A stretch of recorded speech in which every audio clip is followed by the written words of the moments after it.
Corona का कहर एक साल से भी लंबे समय से देश दुनिया को अपने आगोश में जकड़े हुए है। अमेरिका, ब्रिटेन, इटली, फ्रांस जैसे विकसित देश हों या भारत, ब्राज़ील, दक्षिण अफ्रीका जैसे विकासशील देश हों, चीन के वुहान से निकले इस वायरस ने यहाँ त्राहिमाम मचा रखा है। देश के साथ हमारे प्रदेश मध्य प्रदेश में आज एक साल बाद पुनः कोरोना वायरस की दूसरी लहर पुरजोर बह रही है, जिसको रोकने के लिए मुख्यमंत्री शिवराज सिंह चौहान के नेतृत्व में शासन प्रशासन मुस्तैदी से काम कर रहा है। लेकिन उनके यह प्रयास इस अधम वायरस के सामने नाकाफ़ी प्रतीत हो रहे हैं।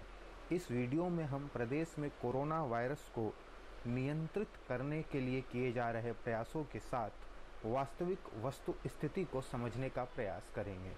मार्च के आखिरी हफ्ते में मध्य प्रदेश में कोरोना वायरस ने अपना प्रभाव बढ़ाना प्रारंभ किया। आज हालात ये हैं कि लगभग एक हफ्ते से रोजाना 4500 से अधिक कोरोना संक्रमित प्रदेश में मिल रहे हैं, जो कि चिंताजनक है। दिनांक 11 अप्रैल को प्रदेश में रिकॉर्ड 5939 कोरोना संक्रमित मिले। संक्रमण दर बढ़कर 15.1% हो गई, जो कि भयावह है। कोरोना के तेज होते हुए इस प्रवाह को देखते हुए प्रदेश सरकार ने राज्य के सभी नगरीय क्षेत्रों में सोमवार सुबह 6 बजे तक लॉकडाउन लगाया है।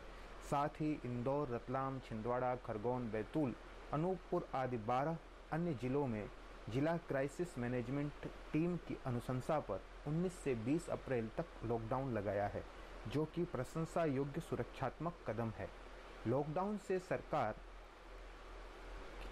कोरोना के संक्रमण की चेन को तोड़ने का प्रयास कर रही है। इससे कोरोना के संक्रमण के चेन को तोड़ने में जरूर सहायता मिलेगी, लेकिन इसकी वजह से अनेक अव्यवस्थाएं भी हो रही हैं, जो कि अपने आप में चिंताजनक हैं। प्रदेश में आगामी दिनों गणगौर, चैत्र नवरात्रि तथा रमजान के त्यौहार हैं, जिनमें विभिन्न धार्मिक स्थलों पर होने वाले आयोजन पिछली साल की तरह इस साल भी बाधित रहने वाले हैं। इन त्योहारों के सीजन में होने वाला व्यापार भी प्रभावित हो रहा है, जिसकी वजह से व्यापारियों के साथ प्रदेश के खजाने को भी नुकसान होगा, जो कि पहले से आर्थिक रूप से कमज़ोर चल रहे राज्य के लिए किसी भी लिहाज से सही नहीं है। लॉकडाउन की वजह से जहां निजी नौकरी पेशा मध्यम वर्ग की कमर टूट जाएगी, वहीं रोज कमाने खाने वाले, चाय की गुमटी वाले, विभिन्न छोटी मोटी दुकान चलाने वाले दुकानदारों, मजदूरों के सामने रोजी रोटी का संकट खड़ा हो जाएगा। इस आर्थिक रूप से कमजोर वर्ग के पेट की भूख कोरोना के कहर से ज़्यादा दर्दनाक।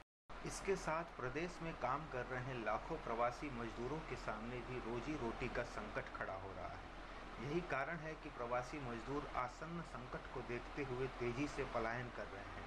सरकार को अगर लॉकडाउन को आगे बढ़ाना है तो मध्यम वर्ग तथा आर्थिक रूप से कमजोर, रोज कमाने खाने वाले, दिहाड़ी वर्ग की चिंताओं का समाधान निकालना चाहिए।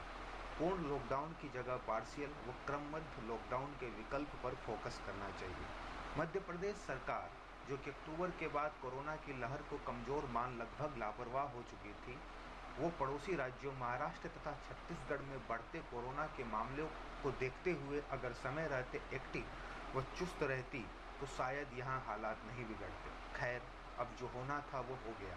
अब यहाँ से प्रदेश को संभालने की जिम्मेदारी सरकार के साथ हम नागरिकों की भी है।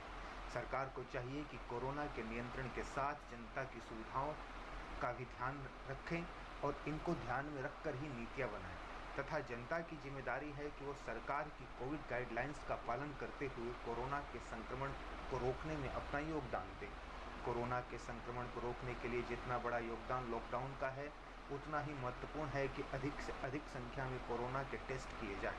हमारे पड़ोसी राज्यों राजस्थान, महाराष्ट्र, छत्तीसगढ़ में मध्य प्रदेश से अधिक मात्रा में कोरोना के टेस्ट किए जा रहे हैं।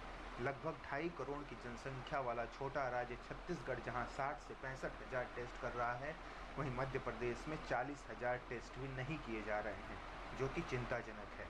अप्रैल की शुरुआत में प्रदेश में जहां 25 हज़ार से अधिक टेस्ट होते थे, वहीं आज 39 हज़ार से अधिक टेस्ट हुए, जो कि नाकाफ़ी है, क्योंकि जितना अधिक टेस्ट किया जाएगा उतना ही संक्रमण पकड़ में आएगा। ऐसे में कोरोना के टेस्ट की संख्या को बढ़ाना आवश्यक है। मध्य प्रदेश सरकार को छत्तीसगढ़ सरकार से सीख लेते हुए कोरोना टेस्ट की संख्या को बढ़ाना चाहिए तथा रैंडम कोरोना टेस्ट भी करवाने चाहिए, जिससे संक्रमण की स्थिति क्लियर हो व उस पर लगाम लगाने के लिए उपाय किए जा सकें। सरकार ने प्रदेश में कोरोना की RT-PCR जांच की दर 700 रुपये तय की है, लेकिन विभिन्न खबरों में निजी अस्पतालों में 1400 से अधिक रुपयों की मांग की बात सामने आ रही है, जिसकी वजह से पहले से परेशान जनता और प्रताड़ित हो रही है। ऐसे में सरकार को इसके प्रबंधन हेतु भी गंभीर प्रयास करने चाहिए, अन्यथा सरकार व जनता के मध्य एक अविश्वास की स्थिति उत्पन्न होगी, जो कि इस विभीषिका के काल में सही नहीं है। कोरोना के बढ़ते संक्रमण को देखते हुए प्रदेश में डेडिकेटेड कोविड केयर सेंटर्स की संख्या और कोरोना के लिए अस्पतालों में बेड्स की संख्या को बढ़ाना भी आवश्यक है।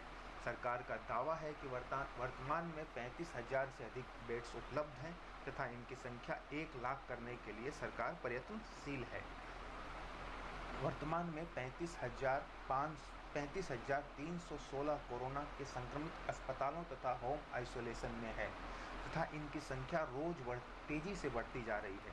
ऐसे में कोरोना के मरीजों के लिए पर्याप्त बिस्तरों की व्यवस्था करना आवश्यक है। सरकारी दावे चाहे जो भी हो, लेकिन इंदौर, भोपाल जैसे बड़े शहरों में कोरोना के संक्रमितों के लिए बेड्स की कमी का मामला मीडिया में प्रमुखता से छाया हुआ है। इंदौर में एक अस्पताल के बाहर 2 कोरोना संक्रमितों की मौत एम्बुलेंस में बिस्तर नहीं मिलने की वजह से हुई, जिसका वीडियो प्रदेश में वायरल हुआ। ऐसी घटनाओं की पुनरावृत्ति न हो, ऐसे में सरकार को अस्पतालों में बेड्स बढ़ाने व कोविड केयर सेंटर्स की संख्या बढ़ाने के गंभीर प्रयास करने चाहिए। कोरोना के बढ़ते संक्रमण के बीच प्रदेश में ऑक्सीजन व रेमडेसिविर इंजेक्शन की कमी का मामला भी छाया हुआ है। सरकार का दावा है कि ऑक्सीजन व इंजेक्शन की पर्याप्त व्यवस्था की जा रही है, लेकिन जमीनी हकीकत कुछ और ही है। रेमडेसिविर की कमी के समाचार इंदौर, भोपाल, ग्वालियर, जबलपुर आदि शहरों से प्रमुखता से आ रहे हैं।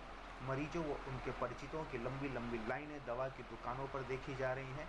ऐसे में सरकार को रेमडेसिविर इंजेक्शन व ऑक्सीजन की उपलब्धता के साथ भंडारण की पर्याप्त व्यवस्था रखने का प्रयास करना चाहिए, जिससे प्रदेश के नागरिक आश्वस्त हों।